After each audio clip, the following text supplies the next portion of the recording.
المواطنه، العوده الى حب العراق، الى مبدا مصلحه العراق. عندما نتذكر العراق انا اعتقد الحل يكون موجود. عندما ننسى انها اولوياتنا هي الطائفه والمذهب والقوميه والامنيه، بالتاكيد احنا لا نتقدم خطوه نحو الامام. عندما نقطع دائره التدخل الخارجي نحن نكون في الطريق الصحيح. انا اعتقد هذه المعطيات سهله والتعامل معها سهل، لكن الكتل لا تقبل بهذا الامر لانها لا تزال رغم اقرار قانون الاحزاب، لكن هذا الامر لم يطبق لحد اللحظه. نعم. رئيس المركز العراقي للدراسات والابحاث الدكتور واثق الهاشمي، شكرا جزيلا لكم لانضمامكم معنا في البرنامج. شكرا لك. استاذ باسل، اعود اليكم. يعني لماذا فشلت النخب السياسيه في بناء دوله مواطنه؟ كون لا يوجد من جميع الشركاء اثبات حسن النوايا، فيما بينهم يوجد تسقيط، فلا يمكن بان يكون هنالك دوله مواطنه ويعملون لصالح المواطن، يعمل كموظف في داخل الدوله، لا يعمل كمسؤول على راس المواطنه. هذا من جانب. من جانب الاخر السياسي دوما وتكرارا يكون بعيد عن المواطن، لا يكون قريب من المواطن. يجب على السياسي بأن يكون أقرب شيء هو للمواطن حتى يعرف ماذا يكون في حاجة المواطن. السياسي عندما يبتعد عن المواطن والحاشية التي تكون فيما حوله بعيدة عن المواطن، من الذي سوف ينقل إلى السياسي المعاناة وهو على علم بما يحدث من المواطن؟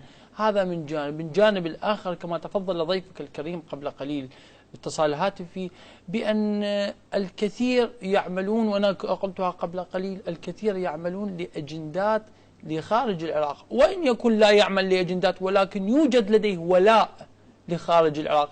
فإذا كان من هو يوجد لديه ولاء إلى إحدى الدول والطرف الآخر إلى دولة أخرى، فيكون هنالك تضاربات فيما بينهم، لا يكون هنالك انسجام، لا يكون بينهم اتفاق. استاذ باسل، خليني شويه بهاي الفكره الداخل وياك، يعني وان كان انا حطرح راي قد يكون اكو من لا يرضى عليك. مساله الولاءات لا يمكن ان تحكم، يعني مساله ما في داخل الانسان، يعني هو الله ولاء كذا. بس انا اريد اسال، يعني شنو دور النظام السياسي بتحديد وتنظيم هذه الولاءات؟ يعني أنا أدري كل دول العالم المواطنين بها عندهم ولاءات، كلهم موجودين، لكن وين دور السلطة السياسية بالعراق بتحديد وتنظيم وتحجيم هذه الولاءات؟ لا بل ممكن أنه استفاد من هذه الولاءات وتسخيرها لصالح العراق. وين دور السلطة؟ لا، في العراق يوجد هنالك نظام يختلف عن باقي الأنظمة في العملية السياسية، فلنعطي الأشياء بمسمياتها. قبل قليل قلت بأن فليكن ولاءه إلى أي كان من يكون، ولكن يجب أن يكون لصالح خدمة المواطن العراقي وفي باقي الدول. ولكن في العراق لا، يكون الولاء يكون هذا السياسي يسلط كل طاقاته لصالح الولاء الذي ينتمي إليه أو الجهة الذي ينتمي إليه، يبتعد عن المواطن. نحن نرى وكذلك نرى حتى في بعض التصريحات التي يخرج من هناك بعض السياسيين يصرحون تصريحات مشابهة أو مقاربة إلى بعض التصريحات من تخرج من بعض الدول، من يصرحون في لا نريد أن نعطي من هم بعض الدول، تصريحات مشابهة. نرى بأن عملة واحدة لوجهين، التصريح الذي يكون من داخل السياسي والذي هو من خارج من باقي الدول كان متجاورة وكان لديه ولاء.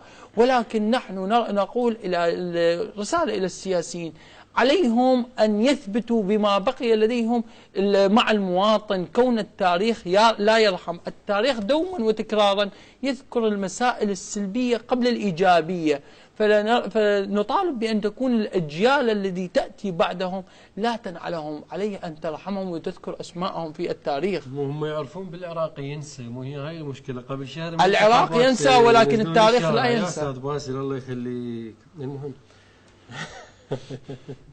دكتور، هو حقيقة ذات السؤال، يعني ممكن يعني خلي أنه فلان عنده علاقة ويا السعودية، شنو الإشكال؟ خلي يكون عنده علاقة ويا السعودية. فلان عنده علاقة ويا إيران، وشنو المشكلة؟ ماكو إشكال. يعني ليش ما احنا نكون تصير عندنا ثقافة استغلال هذه العلاقات وتسخيرها لمصلحة العراق؟ هذا اللي قصده. يعني استاذ علي تقصد حضرتك انه تسيير هذه العلاقات بما يخدم المصلحه الوطنيه. بالضبط، بشكل ايجابي. بشكل ايجابي، انا اعتقد المشكله اولا احنا لم نمتلك نظام مؤسساتي حقيقي حتى على صعيد الاحزاب. فكثير من دول العالم اليوم حينما تجد ان الحزب الفلاني تجد ان هنالك لجنه اعلاميه، لجنه اقتصاديه، لجنه سياسيه، وبالتالي هذه المؤسسه تهيئ عملها لكيفيه اداره موضوع الدوله. ولكن في موضوع إدارة الدولة يكون هذا الحزب هو مسؤول. هذه مسألة جدا مهمة. اليوم مشكلتنا في العراق حضرتك تعلم المواطن، اليوم عندنا كتل سياسية قد تشكلت بإعازات خارجية، فكيف يمكن لهذه الكتل أن تذهب بهذا الاتجاه؟ بل إننا نجد أن حتى تصريحاتهم النارية، أنا لا أدري ما أوجه العلاقة. اليوم أنا أتذكر في أحد القنوات أحد الأخوان كان معايا وكان في كل القناة يشيد بالدولة الفلانية. قلت له طيب أخي تصلك ساعة تحكي على هاي الدولة وتقول قدمتك إنجاز، ماشي، بس أنا أريد أسألك العراق وين من خلال هاي الساعة تحكي أنت بيها؟ طيب هاي الدولة تشيد بيها، قدمت لك كرفان أنت مهجر، قدمت لك مستشفى، استطاعت أن تستقبل أبنائك في جامعاتها. إحنا ينطبق علينا القول لدى كثير من القوى السياسية التي تقول يعني حقيقة كتاركة بيضها في العراء وملحفة بيض غيرها تحت جناحها. لذلك هاي مشكلة إعادة صيغة البنية العقلية، العقل السياسي العراقي، مشكلة كثير من الفصائل يعني السياسية في العراق، لأنها تنتمي إلى المذهب الفلاني أو الطائفة الفلانية، يجب كأنه تعتقد أن تتماهى في مذهب الدولة الفلانية أو كذا، في حين أنك اليوم أنا أتذكر في حديث لفؤاد عارف مذكراته موجودة مرافق الملك غازي، يقول عام 1935 زرت أنا سويسرا، يقول البنية الاجتماعية في سويسرا هنالك إيطاليين يسمون طليان يعني هم ورومان وريتا رومان، يقول فسألت إيطالي قلت له أنت شنو؟ قال لي أنا سويسري. قلت له بس أنت أصلك شنو؟ يعني قال لي إيطالي. قلت له يعني هسه أنت باكر عقبة إذا صار قتال تحن الإيطالية لو الروس؟ قال لا أنا سويسري. قال له يعني أنت إيطالي؟ قال له لا أنا سويسري ولا أرتضي إلا أن أكون سويسريا. هاي المسألة القوى السياسية إذا كان المفروض القوى السياسية تكون بمستوى من النضج هي اللي توجه الشارع. اليوم الشارع أكثر نضج من السياسي.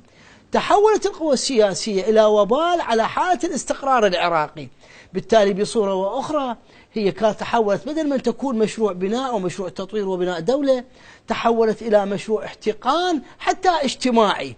لذلك نجد أن اليوم أي تصريح سياسي يعني ما معقولة شخصية سياسية تدان أو تتهم تجد أن هنالك من يتعصب لها، يعني هذا الكلام ليس لطائفة واحدة، لا لا كل المذاهب. وبالتالي أنا أتذكر عبارة الإمام علي بن أبي طالب عليه الصلاة والسلام يقول يعرف الرجال بالحق وليس الحق بالرجال، بمعنى هذا أن الإنسان دائما تخضع أعماله إلى معايير القياس والتقويم ولا يجوز التماهي به. اليوم أي شخصية سياسية على استعداد أن يقلب الدنيا ويقيمها ولا يقعدها إذا مجرد اتهم بملف فساد أو ملف إرهاب أو ما شابه ذلك.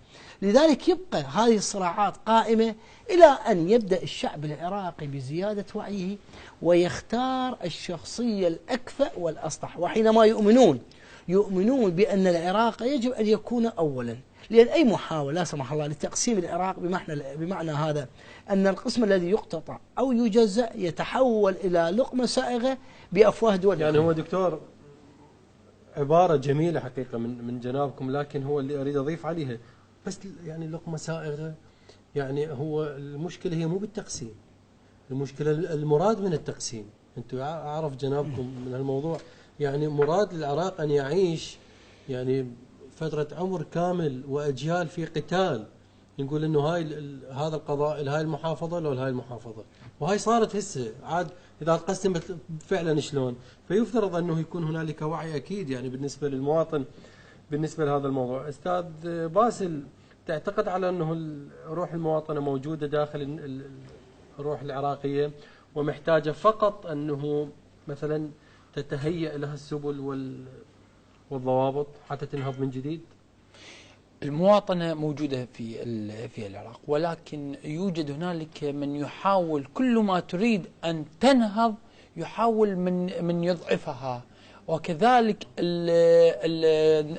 المواطنة يوجد هنالك من جانبين. إن عدنا من جانب السياسي فلا المواطنة ضعيفة، ولكن عدنا على الصعيد العام. أنا ما أريد أسأل عن المواطنة بدي السياسي، ما أريد أسأل. أنا عدنا على الصعيد العام من ناحية الشارع العراقي كالمواطن، المواطنة متوفرة، ولكن